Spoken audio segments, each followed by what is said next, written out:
What is up, my lovely headbangers? We have a very special episode today, and it is all about Miami Music Week, how to survive it, which shows to go to, and actually what it's like behind the scenes planning 20 plus shows for the week. We have a really special guest, Paul Reed. He's the founder of BLNK CNVS Presents, which is one of the biggest promoters in South Florida.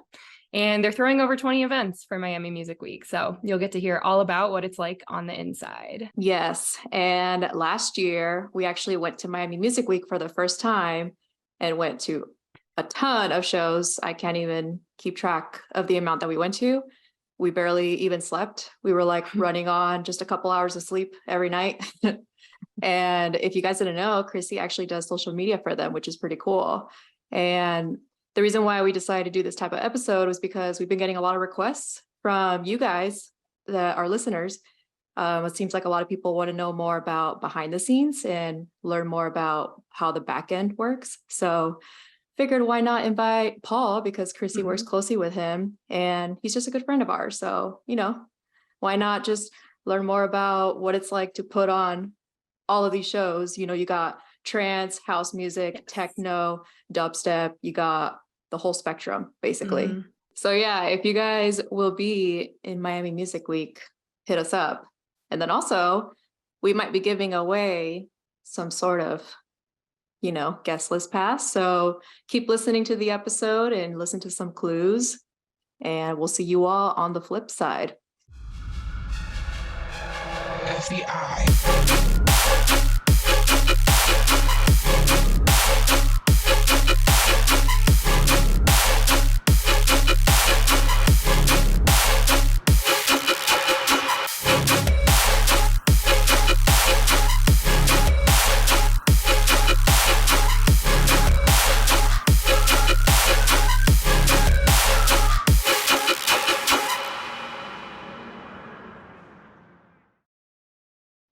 There's the famous Paul Reed.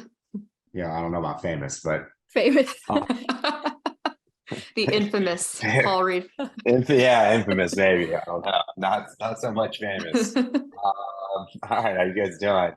Good. Well, I was gonna say you're about to be famous once everyone starts asking for guest list. Yeah, I'm super excited about that. I keep threatening to get a burner phone every year that way like the people that need to can text me, and everyone else that I can respond on March 27th. Like, I just saw this. Sorry. Honestly, I was like, why can't we set out of offices for iMessage, like automatic reply? Yeah, definitely. Yeah. Oh well. It just comes with the territory. I digress. I mean, you work in the events business. You know how it is. Dude, I don't even work for you guys, and even I get guest list requests because of Chrissy. Because I'm associated I believe it. Yeah, just like by association. I think my favorite one ever was someone texted me, was like, "Yo, so like Coachella, you like got a plug?" And I'm like, what? I don't work for Coachella. Or like I had someone text me last year and they were like, "Yeah, so Justin Bieber tour, like you got the hookup for that?" I'm like, well, like I throw raves. Like, what are you talking about? Like, starting events I'm associated with. Like, people on the guest list thing are hilarious. Like, it's just, they're shameless. I mean, I respect their ability to just go for it, but like, y'all gotta chill sometimes on that. Like, no, for real. So on that note, Paul, can we get guest lists? Can we get guest lists for Miami Music Week? Yeah, guest list. Maybe. I think Chrissy works for us. I mean, I don't think you got the guest list. She's good on guest lists. We'll start her out. No problem on that one. I'm gonna need a plus 16. Yeah, that's what my friends always text me as a joke. They're like, "Yo, so me plus 25?" They're like, yeah, it's all good. Joe loves to text me that on DMs me that on Instagram like once a week. He's like, "Yo, so Music Week, like you got me and Chris like plus 25, right?" I'm like, "Here you go, here's the ticket link. Like, you're good." Or it's like, right? Hey, can I get guest list? Yeah, give me your credit card number. Yeah, that's what I really That's like. my favorite. Have you seen that meme that we've posted where it's like, oh my God, the baby's first words, and it's like guest list plus 6. That's amazing. Yeah. I definitely feel that. It's a movie. Yeah. Chrissy made that one a while ago and it like blew up on DUBSTEP FBI. So it was pretty hilarious. You guys should use it for your account. Yeah, we're definitely going to have to use that. Gonna have to recycle that Also, one. If not, I'm recycling it on my own account. right? I'm gonna use the igram to rip that one. That's fantastic. Well, Yessie also made a video meme that I meant to show you earlier. It's like baby shrimp dancing to save their lives, and then it's like Drugs from Yeah. Amsterdam playing while they're. I'll have I to mean, it's send very it to you. appropriate for Mount P, you know, like, Mm-hmm. yeah, we were just talking Yeah. about video memes the other day and like that's starting to be a thing. So yeah, Yeah. definitely down with the video memes. It's a constant game with the Instagram algorithm and just social media. You just constantly have to go with the Yeah. trend. I mean, like everybody's talking about now that they're going to deprioritize reels. I'm like, yo, we just spent the last like 2 years trying to get everyone to move to reels, and now you're going to change it. I'm like, I don't know, it's a headache, but what are you going to do? I mean, that's just comes with the territory if you're in the marketing game. Totally. Mm-hmm. Well, before we get further into this, obviously this is a very unique episode. We've never had a guest talk more about the back end side of the industry.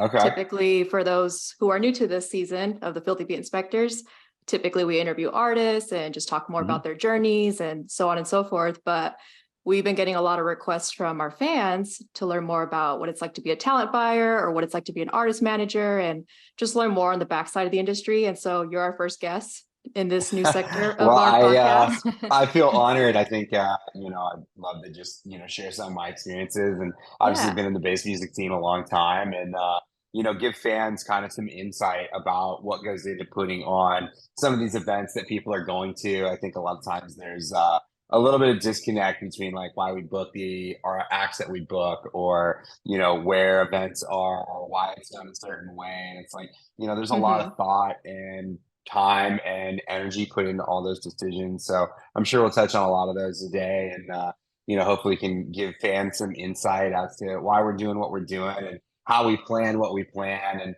we got a pretty crazy music week planned this year, some really great bass events. So excited to have the fans back out and checking out our shows. Yes. And before we get into that, can you just maybe tell us when Blank Canvas was founded, why it was founded, and kind of how it got its start, really? Yeah, so I'll just give you like the 60-second elevator pitch on myself and Blank Canvas. So I got into this business in 2011. I started with the Life in Color guys. That's actually how I met Eric, who is my business partner on Blank Canvas. He and I worked together at Life in Color for a number of years. He was heading up a lot of the production and international touring. I was doing all of the marketing, both here in the States and abroad. That's where we got, a lot of experience with a lot of bass acts. We were booking a ton of, bass and dubstep acts and trap stuff before it was a main stage sound, before things like Lost Lands even existed. I think we really pioneered in a lot of ways, bringing bass music to the whole country. We were doing tours with 50, 60, 70 stops. So Eric and I were doing that. We wanted to pivot and do some non-paint party events, and that's really where like the ethos for Blank Canvas comes from. And it's actually like a nod to the paint parties, like a canvas, and it being I like always a wondered blank about that. canvas. Yeah, exactly. And like that you can do anything you want with it. And that was really the whole idea with the brand. Is like we did 1 year of Music Week, like under the Life in Color branding, and like my DMs blew up about people being like, yo, so like, is that Marshmallow and Friends party a paint party? And I'm like, no, it's just like a warehouse party. Yeah. So we're like, okay, we need to start a new brand. So we started Blank Canvas in 2017, and just have been growing it from there. And continue to do Music Week and shows in Miami, Fort Lauderdale, and now in Nashville and Jacksonville as well. So we've been growing this brand, and it's something that we're very passionate about. And we've gotten to the point now where like we started doing like 4 Music Week shows the first year. I think this year we're gonna set a new record for ourselves at 25 across like 7 different venues. So Wow. it's been quite the progression. From where we started, but Eric, myself, and the rest of the team bring a lot of experience to the table, and we're very excited for everything that we're doing. And it's been a crazy journey, considering COVID was like right smack dab in the middle of this journey of growing Blank Canvas. But we're full speed ahead now, and we're really just excited for the future.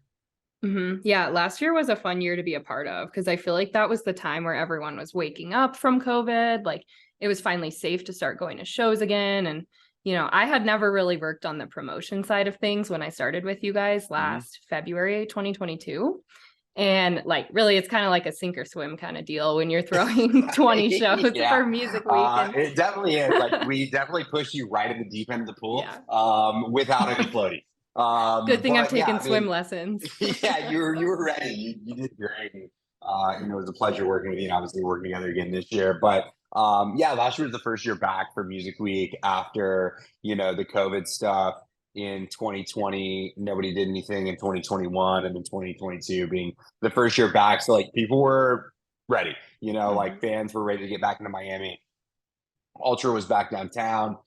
Things just made sense again. And, we're seeing the same thing this year, like, super strong sales across the board. Tickets are selling out. Like, Deadbeats went on sale and sold more tickets than it ever has the first day. And like, we're seeing that. And if you, look at what we're doing, like tickets are moving. I think it's going to be another crazy year. Like we sold out, I think 21 of the 23 parties last year. So we're trying to repeat that again.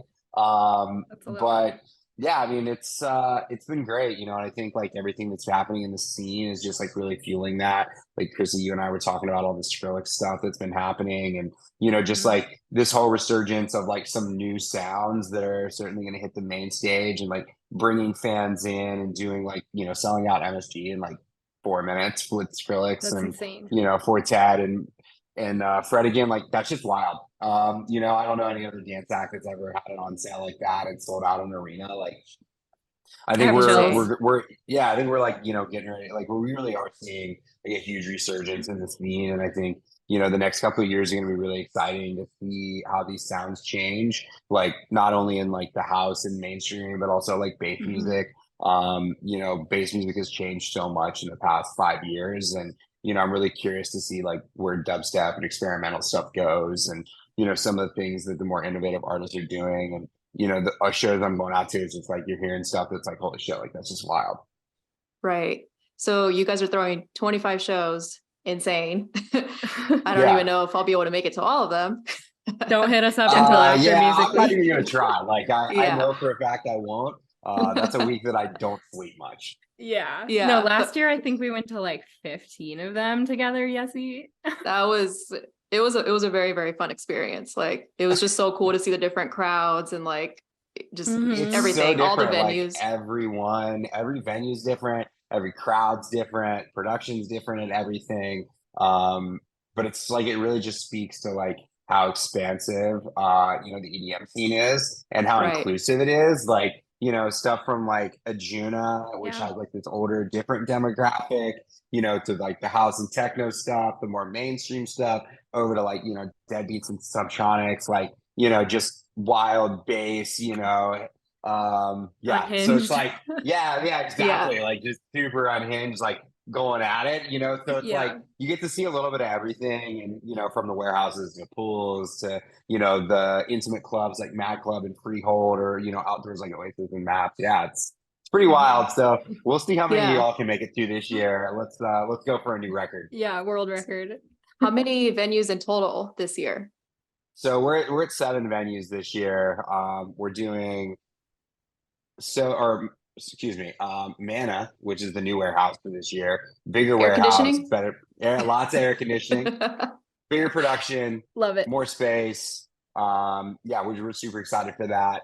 And then we've got Oasis in Wynwood again, Mad Club in Wynwood, Maps in Wynwood, Freehold in Wynwood, and then the 2 pools. We're doing Nautilus again like we did last year, and then Surf Comer, which is a new pool for this year. Not so much to the bass crowd, but a lot of house music, doing some cool stuff with John Summit, Fisher, the Insomniac Records guys. So it should be it should be a good one. We're pretty excited, and it's been interesting to talent buy and help out on all these and do the marketing for them. And we're very happy with how the lineup came together, and I think it's gonna be a good year. I hope lots of people come out. Yeah. And I'm just curious, like what goes into actually booking a venue? Because you and I have talked about it before. Like, Mad Club's going to have a totally different crowd than like the pool. And I'm just curious, like what back end things do you need to do to secure a venue like Nautilus Pool or something like that? Yeah, And how far a lot of ahead? it. Mhm. Yeah, like, these venues we've worked with for years. We typically are working like a year in advance, 2 years in advance on some of these deals. But, it Damn. comes from, relationships we have with people in the city and, in the industry and, them speaking to, the success our companies have and our level of professionalism. They introduce us to people and they're like, hey, we heard you guys are doing great things. But when it comes to like choosing venues, it's, about location, it's about size, what production's there already, what makes sense. Like we were talking about with Mana, like, we moved over there, we added, another, we haven't got back our full fire plan yet, but probably going to be, an additional 500-600 tickets. And it'll just be more comfortable for fans, more restrooms, more air conditioning, more space for production. And so it's just like what really makes sense. And we kind of plan our events based around what venues we have and, what we think makes sense where, as far as like the vibe goes, we try and match, what the parties are to what the venues are. Because it's like sometimes like stuff just doesn't make sense. Like I have this super like lush, green, beautiful outdoor stage at Maps, and then it's like, oh well, I'm gonna put this crazy dubstep thing there. It's like Sudden death. that really makes sense, Like, but we've done it. Like last year we did Nightmare and Peekaboo the day before we did Oh, a I Juna love Deep, that. and so Ophelia yeah, Records and take Ophelia over. was there. Yeah. Ophelia's kind of a middle ground, like it's kind of melodic, like you can get away with the plants, but it's The also pl- kind of hard. So Yeah. yeah, like but we even do like swap outs, and I guess that's what I was gonna say, like with the stage, like we did Nightmare and Peekaboo, and then came in, revamped all the production, brought in a bunch of plants because that's like it's outdoor jungle vibe, and did a deep house show the next day. So versatility in the venue like that is certainly something we're looking at, and the pool is like, who doesn't love a good pool party, Oh my gosh. So Those were Yeah. so but fun last year. yeah, Yeah. like it takes months of planning to really like secure these relationships and deals, and they're oftentimes long-standing deals. If you look at the venues we're working with, like some of these we've been working with since we started as a company. Yeah. And to your point too, we see something kind of similar happening here in Denver where, of course there's like Live Nation, AEG, and then there's one other really big promoter. And then we have some of our friends are like up and coming promoters and they're a little smaller. So it's a little bit harder for them to like get that trust with the bigger venues and like to book some of the bigger artists. They just don't have that name recognition yet as a Yeah, promoter. So yeah, it's tough. Like you don't have that leverage, and it's hard to get the avails and open dates, especially when you're competing with the bigger promoters. And for as much stuff as we do, we still run into that with Live Nation and AG and Insomniac to a certain extent. Like people are trying to book some of the same rooms, and we're actually like looking at opening a couple rooms of our own, and just for that reason. But it's tough. Like the up and coming game when you're a promoter certainly can be a battle, and I got a lot of respect for those people and came from that background myself, so I know what that grind's like. Yeah. Well, another thing that I'm actually curious about too is that Miami Music Week leads up to Ultra Music Festival. And obviously, I remember last year when Chrissy and I were trying to go to Ultra, we noticed that a lot of the headliners that you booked, like Zed's Dead, they played at Ultra. Riot also played at Ultra, and they played at the Ophelia Records Takeover, or not that one, maybe the Nightmare one. So there's a But few things radius that happen. clauses, like how do you navigate that?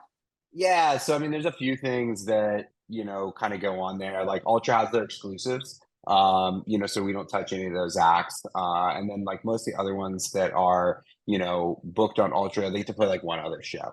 So that's like where you get like Zed's Dad or Jaws or Slander. Like last year, Slander played our warehouse party, and then they also played Ultra. So you see some stuff like that, but typically you can't announce that stuff until later on, like when Ultra's sold out.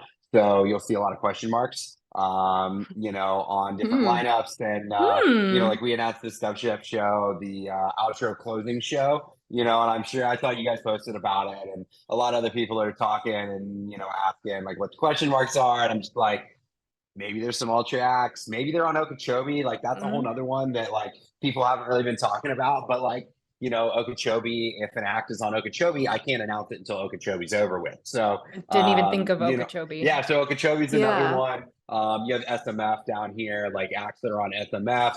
You're going to see special guests and question marks that are represented of acts that are playing, you know, any of those festivals. So I can't give too much away, but yeah, like it's certainly like when you see question marks and blurred out names, I would always kind of like suggest, well, maybe that's somebody that's on one of these other, you know, festivals. And there's, you know, a number of things that go into those radius clauses and, you know, what can and can't be announced. And yeah, it makes for some tricky negotiations at times and tricky marketing because it's like, well, I really want to tell you that it's this person, but I can't, you know. Right. But we certainly are guilty of you know, some clues here and there. So I'd say, you know, peep our Instagram or peep our Twitter, like you figure it out, you know. Yeah. Yeah, And that makes a lot more sense now because of the Deadbeats versus Cyclops takeover. I was like, who else would be going back to back with Zed's Dead, you know? And now that makes sense. The question marks. dude. It's the question mark. I got no comment on that. People in the DMs have been guessing that though. Someone was Yeah. guessing Ganja White Night the other day. Yeah, people, you know, that's not Cyclops Records, but you know, like there's some large artists on Cyclops Records, and you know, Ganja White Night's not one of them. Yeah, they have their own label. Yeah, they have their own. I think that's Sub Carbon. Yeah. So yeah, you know, maybe we got to run back last year's. But Yeah, I don't know. I can't check back with me. Never on that one. Never. So Day that's of, no. yeah, definitely falls under the category of you know, things that are on other festivals, and I guess you'll just have to piece that together and figure it out yourself. You know, because some of these acts, you know, they just can't be announced. And you know, that's lets people kind of, you know, chat, but it's like, look, the stuff that's always unannounced, like we didn't book it because it was lame or it wasn't going to be cool. Like usually if we book somebody that's unannounced, it's because it's going to be something crazy. Like you know, it's not bass, but like the Oliver Heldens party, like last year, you know, we had Cascade as the unannounced guest, and people were like, holy shit, like Cascade.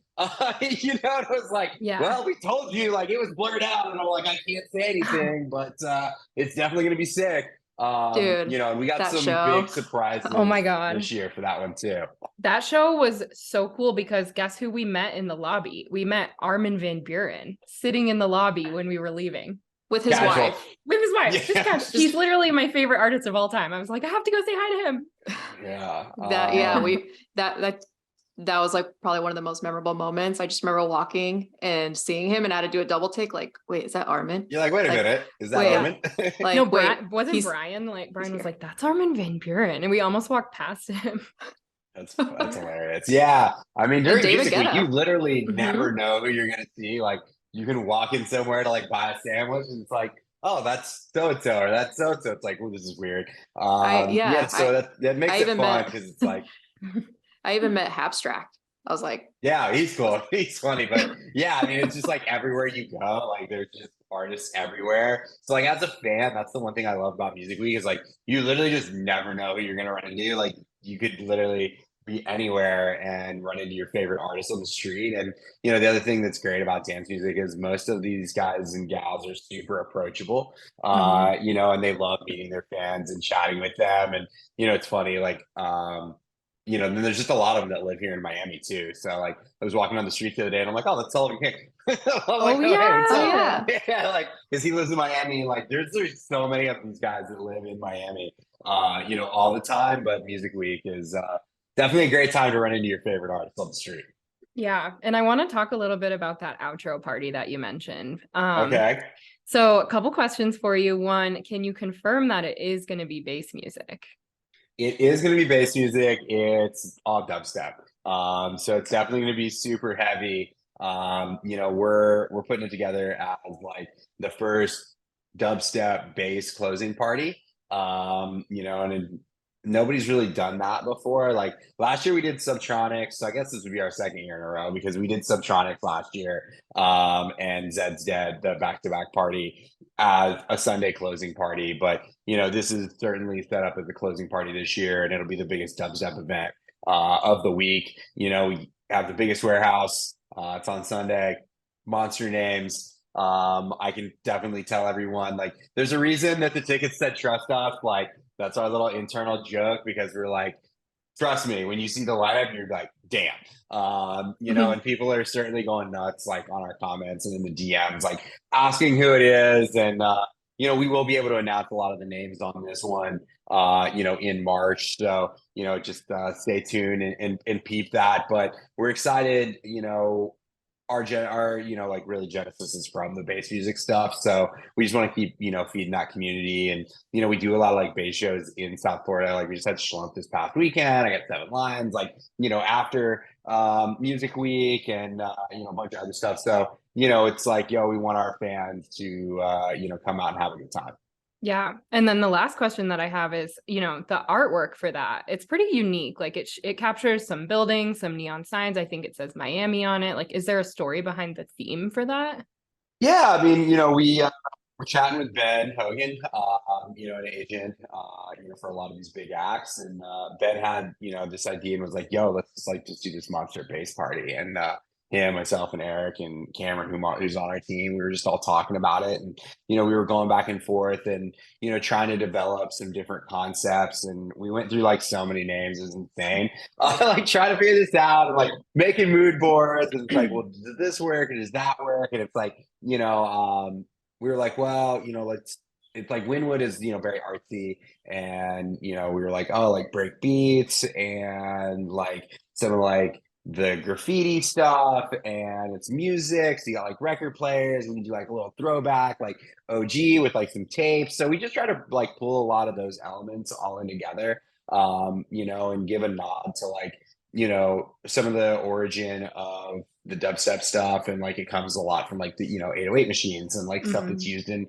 hip hop, and like these old school like beats, and then Miami and Winwood and graffiti, and we really try and do that on like a lot of our art. If you look at the blank canvas stuff, like over the years, we've really tried to go out of our way to integrate with the community, and we've done murals and stuff in Winwood, and different art and patterns, and like doing different things that all bring pieces of Miami. Like, look, Eric and I are both here in Miami, and we just want to keep pushing our relationship to that, and our pride for the city, and the scene here. And we're doing the same thing in Nashville, and that's growing now, and we try and reflect that in the same way. But yeah, the outro art, and name just comes from a lot of brainstorming and conversations between our team and the artist teams. Yeah, super cool. Yeah. And so like, how far out do you basically have to start planning and curating these lineups? Basically, when My Music Week is over, you start planning for next year right away? It's not that soon, but I mean, like, probably like we're coming into the fall, like the first rounds of emails will go out, in like September, and, we start talking to people and seeing who's going to come to town, and, are people playing Ultra? Are they playing EDC Orlando? Are they playing, Okeechobee? Are they playing Forbidden Kingdom? Are they playing SMF? Like, most of the festival stuff is done like a year in advance. Sometimes even farther, as if it's a multiple year deal or they're playing multiple festivals. So, that's the thing, is like people are always like, well, why didn't you book this person, or why didn't you book that person? It was like, yo, they weren't even blowing up like when these deals were done for festivals. And that's why it's like you always see like John Summit's a great one, because it's like John Summit had this year where he was like stuck in limbo land, where he was massive and like just blowing up, but he's playing like all these small rooms. And it's like, why is this man not on the main stage? And like, even last year at Ultra, like he was on like a side stage, and there's like, 15,000 people like trying to pack his little tiny stage. Yeah. But they booked him, a year in advance. And it was like, yo, he wasn't that big when they booked him. Who knew? So, yeah, exactly. Like there's all these interesting dynamics of like, when people get booked, how that goes, when people blow up. And, for Music Week, it's like trying to figure out who's going to be in town, who's not going to be in town, what artist schedules are. And, sometimes it takes a long time to get that locked in.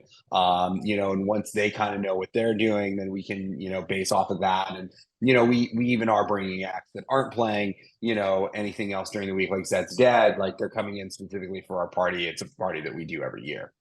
Mm-hmm. Yeah. That's Wow. super so And many this, details. yeah. And then this outro party is happening at Mana, the new venue. Yeah, that's at Mana. It's at the new venue. Warehouse vibes. So to be cool. Yeah. I'm definitely gonna step up the production. Bring some lasers. Some strobes. The standard face melting equipment. Yes. But I was checking out the drawings for the stage the other day, and I'm like, okay, that's gonna be sick. So Damn. we're excited, and we always try to do something a little bit different or a little cool every year. So it won't disappoint people, that's for sure. Cool. Well, we actually did get a submitted question for you. Yeah, and it's not if they can be on the guest list. It's not, yeah. surprisingly. Shout out to my friend. Well, sent that DM. we might have gotten a couple of those, but we'll just leave those out. We'll just move those aside. They didn't beat the screening on those questions. Yeah. Yeah. So we have Bryce Skulls on Instagram is asking, why isn't there enough bass music in Miami? Okay. So there's a long answer and a short answer, so I'll give the medium answer. A lot of it has to do with radiuses that we've been talking about. Florida is blessed and cursed, in my opinion. We're blessed because we have some of the best festivals in the country. I think our scene is right up there with New York, Texas, Chicago, California. Like, we have an incredible music scene in Florida. What that also means is that we have a shit ton of festivals. And because of the festivals, it makes it very hard to do routing on a lot of these tours. So that's probably one of the biggest complaints I get from fans is like, why aren't you guys bringing, XYZ, insert whoever's name, tour to Florida when they're touring? And I'm like, well, I would love to, but they're playing EDC, or they're playing Okeechobee, or they're playing Ultra, they're playing SMF, they're playing Forbidden Kingdom, which obviously blocks out, a fair amount radius there. So, like, we're doing the Seven Lions show in April. And like, the reason that that's happening is because they're not playing, anything for Music Week, and they're not playing Ultra. We're not doing the affiliate record showcase that we typically do. So yeah, like it's very tough to navigate in Florida, all the different radius clauses, and it's a blessing and a curse. It's amazing because there are so many festival opportunities for fans, but it's also difficult because you can't get some of those as readily as you can other places. Like Nashville, we're doing a lot of tours, and it's been great to watch that scene grow. But Florida's blessed and cursed in the touring realm. Yeah. Did you start throwing shows in Nashville because you saw an opportunity there where there was? Yeah, a little bit of an opportunity. Plus, Cameron, who's an old friend of ours that worked with us at Life in Color, and was doing some spring break stuff, and is a talent buyer and artist manager in his own right, had moved to Nashville, and he was like, hey man, like, we should do some shows here, and we wanted to route some stuff elsewhere in the Southeast, and it just makes sense. And it's been a great market, and we got a lot of great shows coming up. We just did Nightmare there, and we're doing the Keizo tour. I got Loud Luxury, Boogie T next week, Steve Aoki. So we do a lot of like commercial and bass stuff in that market, and it's been really great. And I'm actually headed up there next week for the Boogie T show, and we're doing their tour. But that's another place where we're investing a lot of time and energy. But right now it's all Music Week all the time. We're just trying to stay focused on that and get things knocked out. Yeah, live and breathe Miami Music Week. That's for sure. Yeah. I actually ran into an interesting situation on my flight to Miami. Like, this is like off topic kind of, but basically I was like, all right, Chrissy, I'm going to buy my flights to Miami Music Week. Finally, this was like a week and a half ago. And so I bought my one-way flight through United, but because I used some miles plus money, they said that I was spending too little money, and they canceled my flight altogether.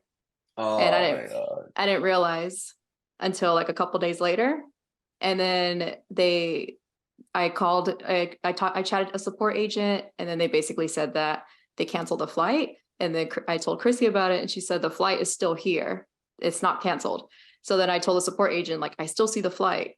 can't you just give it to me the same price that I tried buying it Right. at, even without the points? And they basically jacked it up to like $560 one way.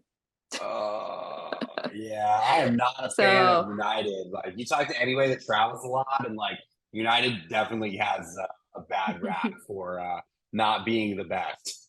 I know. And like I was a Delta, like I was always flying Delta, always. I had status with them and I would always get upgraded for free. But it's not a hub in Denver, and it's a United hub. So Yeah, so that there's makes it no, tough. yeah, there's no nonstop flights with Delta. Like everywhere I want to go, I have to do a layover, and I Yeah, you want got to to go to avoid. Atlanta. Yeah, I want to avoid Atlanta and Salt Lake City at all costs, because those are my 2 layover spots. Yeah, Atlanta's terrible. I try to avoid Atlanta at all costs. Like, that airport is just a circus always. But that's Yeah, terrible. Well, hopefully you got something figured out on that. I mean, Spirit, the hotel. unfortunately. Yeah. Oh my God. Spirit, we're gonna get there. I'm gonna pray for Somehow. you, and I hope that you arrive on time.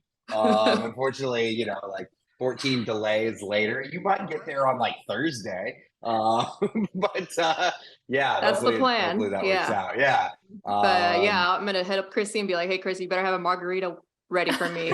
So Yes, Yeah, definitely. kick the weekend Drinks off. called for there. tequila shot, something. You know I'm down. Definitely. Well, I just have one more question for you until we wrap things up. And I'm Okay. just curious because like when I started DUBSTEP FBI back in 2020, I had no idea I was getting into this industry. Like I didn't even know what the industry was. And so I'm very curious, if you had one tip for people who are looking to get into the electronic dance music industry, what would it be? Yeah, it's a question I get a lot. Just like people are curious, like, how I got started or what advice I would give. And like, to be honest with you, like, it's going to sound super generic, but like the best advice I can give is network. It's like just network, meet people. I think you'll be surprised how friendly people are, and willing to, share some knowledge with you and, invite them out, buy them a cup of coffee, chat with them. Don't be afraid to reach out and talk to people. You'll probably get a few people that are dickheads, but like at the same time, there's just as many like, really quality, genuine individuals that are in this business. And, if you're hungry and, aren't afraid to get your feet wet and hands a little dirty, there's certainly opportunity. I would think, it's not something that is just going to be given to you by any means. For those of us that have been in this business a long time, like it's a hustle, but network, meet people. You literally just never know who somebody is or who, well, what they might be able to do for you or what you might be able to do for them down the road. And, it's funny. I look back at like my first couple of, WMC music weeks and like people that, I met and like they were bloggers and like in college and I was like doing street teams and it was like, I look around now and like those people are managers and agents and like, heads of dance music at, streaming services. And it was like, at that time, we had no idea what any of us would be doing, 10 years from now. And, I think that's the case a lot of times. Like you just literally never know who might be that next massive artist or, manager, agent or, promoter. And, you get a long way just being nice to people. Absolutely. Yeah, I agree with that 100%. I mean, one of my mentors, I love that advice of networking because one of my mentors told me that your network is your net worth. And that has stuck with me ever since then. And just to like tell you a quick story here, like I'm wearing this hoodie here, Lazy Susan. Yeah. So shout out Lazy Susan. I got laid off from my software sales job last year. I was with the company for like 2.5 years and got laid off out of nowhere. Pretty much like everyone else in the tech industry right now, everyone's experiencing layoffs. Yeah. And I applied to hundreds and hundreds of jobs, went through so many interviews. Like you can even ask Chrissy how many interviews I went through. And it was just like hell. Some of the companies I did like 5 to 6 interviews per company to then intense. to then be told, oh, sorry, we changed our hiring process, or, oh, sorry, we went with someone else who had 1 more year of experience than you, but we loved your presentation. Best of luck, whatever. Anyways, thanks, yeah, went to a show out in Denver, met the CEO of Lazy Susan, and then we just networked and talked. And now I'm leading sales at Lazy Susan. So yeah, it's amazing. I mean, there you go. That's Like- exactly it. Like you just literally never know. Yeah, I you always just never tell know. people like, yeah, like, that's such a great example. And, you know, I do always tell people like, just when you meet someone, don't ask them for something right away. Like like that's not good networking, you know, like, oh, I met somebody and immediately, hey, let me send you my music. Let me send you this. Let Guest me send you list. that. Will you do this? Yeah, guest list, whatever. It's like, Oh my God. just meet Yeah. people, be friends with them, interact with them, treat them like a real human and not like, you know, a transactionable good that has value in the sense of like, you know, book my artist or, you know, get me on the guest list or give me a job. It's like, you know, just be friends with people. And, you know, at the end of the day, yeah, it'll go a long way for you. And that's also, I'm, you know, glad to hear you network your way right to a job. It certainly happens a lot once you're, you know, in a particular industry. Right. Yeah. And who knows, maybe I'll be hitting you up outside of this interview for Blazy Suits and stuff, because Yeah, you we've never been never know. We can definitely talk on there. That's a whole yeah, other conversation. exactly. No, yeah, but to your point too, of like people just asking for things right away. Chrissy and I see that all the time with like welcome record stuff. You know, they'll meet us and then they'll be like, Mhm. hey, here's my music. Or they'll send us demos through our DUBSTEP FBI email. And it's kind of like DUBSTEP FBI and Like, welcome records yo, not Yeah, like they're associated, separate. not the same Yeah. thing. not the Like, same. yeah, you know, it's like, yo, you could have just been friends, like just, you know, been nice and like Yeah. I organically checked your music out eventually. I mean, like, oh, that's cool. Like, yo, we should find one of these. Yeah, I don't know. Like, I can understand and respect the shameless self promo because like you don't promote yourself, nobody else will. But there's also like a balance there, you know, and like I don't know, people would like just get an ego for no reason, and I'm like, yo, y'all Yeah. just you need to chill. Like just be normal. Like we're all people here. Yeah. Put out the energy you want to receive back. Yeah, exactly. I'm totally aligned with that. Yeah. Cool. Well, is there any last words that you have for the audience who's listening now? Yeah, I'd love to see everybody in Miami. Come see us in Miami and be like, I think we're living in an exciting time for bass music and dance music and everything else. And I'm just excited to see like where things are going to go and, you know, how much dance music's going to continue to grow. Like people seem to think that dance music was going to like go away with COVID. And it's like, yo, we're back and we're better than ever. And yeah, I'm super stoked to see like the whole industry, you know, get behind Skrillex and everything he's doing and all the new albums. And like, I'm excited to see whom he's going to inspire because it's going to be exactly what we were talking about. These kids that are in their bedrooms listening to both his albums, those kids are going to be the Porter Robinsons and Maddions of, you know, 10 years from now. And I'm excited to see where that goes, you know, and who those people will be and how much it changes and grows the industry. But yeah, I'm excited for Music Week. So thank you again for having me and letting me share a little bit of, you know, what we're doing and, you know, some insight on how the back end of this industry works. Like fans, you know, always are at shows and get to see the product of our work, but not necessarily, you know, the things that go into it. Absolutely. That's so inspiring about the next Porter Robinson. I literally got the chills. I mean, it's true. Like, if you look back 10 years ago, Felix was tweeting about Porter, you know, and like, hey, you need to check this kid out. Like, he's going to be something. And then you look at Porter today, and it's like, the man has his own festival. Like, you know, like he's got Second Sky now, he's done all these incredible things. And it's like, yeah, I mean, it gives you chills because it's just like, you know, that someone listening to those albums is going to be inspired and be the next Porter or, you know, The main next stage Skrillex. act. Yeah, the next Skrillex, like Who knows? you never know. And I think that's one of the things I love about dance music is like it's not gate kept in the same way by like a lot of large labels like country music and pop music and rap is. You know, a kid literally in his bedroom can put out a banger and become a superstar. Change his you know? life. Yeah, it changes Literally. life. You know, you look Ray at like Volpe. Chainsmoker. Yeah, Ray Volpe with Laser Beam, you know, the John Summit stuff, Chainsmokers and Craze, Selfie, even. like Yeah, Craze. the Do It song. Like, yeah, Charlie's an old friend of mine, and like I've known those guys for years, and he's been hustling in Florida, and like, yeah, I put that song on. I'm like, dude, holy shit! Like, he went from playing small gigs to every festival in the world. Like, Ultra so Dubai. yeah, it's just it's inspiring, and it's going to be interesting to see what comes of this, because I think it's going to have a lasting effect for years. His last album certainly created the dubstep scene as we know it today. So, like, what are these going to mean, 10 years from now? Yeah. Well, as a Filthy Beat inspectors, we will be on the lookout.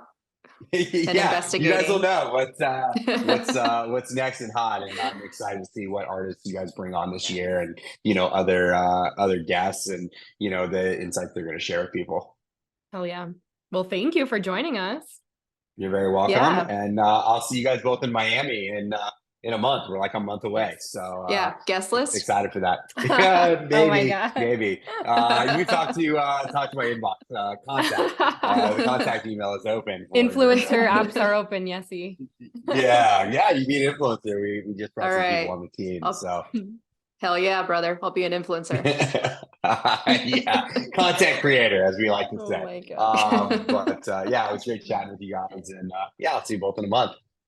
Yeah, Cool. super excited about it. And thanks again for joining us.